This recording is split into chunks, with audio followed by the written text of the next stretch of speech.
যোৱা কেইদিনমানৰ পৰা তীব্ৰ বিৰোধ প্ৰতিবাদ হৈ আছে আমাৰ নাগৰিকত্ব সংশোধনী বিলখনক লৈ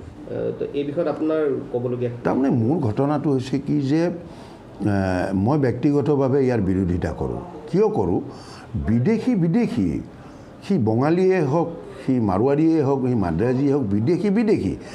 আমি যেতিয়া ৮০ দশকত আমি আন্দোলন কৰিছিলোঁ বিদেশী বহিষ্কাৰ আন্দোলন তাৰপিছত এখন আইন প্ৰণয়ন এখন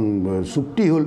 যিখন চুক্তিত কোৱা হ'ল যে বিদেশী বহিষ্কাৰ কৰা হ'ব আৰু বিদেশীক আগমন কৰা নহয় আনা নহয় গতিকে সেই চুক্তিখনৰ সন্মান ৰাখি আজি ৫০০ কিমান শ্বহীদৰ প্ৰতি সন্মান ৰাখি সেই বস্তুটোৰ প্ৰতি মনোযোগ দিব লাগে আৰু আমাৰ ঘটনাটো হৈছে কি যে আমি অভাৰলোড আমি কিয় ল'ব লাগে আৰু ইয়াতে এটা প্ৰৰোচনামূলক কিছু মানুহে এটা বস্তু কৈছে যে বঙালী কথাটো কৈছে বঙালী বুলি ইয়াত কথা নাই এতিয়া মই নিজে বঙালী পঢ়োঁ মই নিজে বঙালী ভাল কওঁ মই বঙালী বুজি পাওঁ মই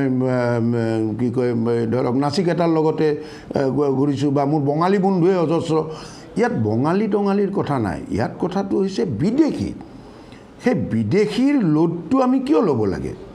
কি যুক্তিত আমি ল'ব লাগে আৰু মই ভাবোঁ যে ইয়াত বঙালী টঙালীৰ কথা নাই বিদেশীক আনি ইয়াত স্থাপন কৰাটোৰ মই ব্যক্তিগতভাৱে সম্পূৰ্ণ বিৰোধিতা কৰোঁ যদি বিধেয়কখন আইনত পৰিণত হয় আপুনি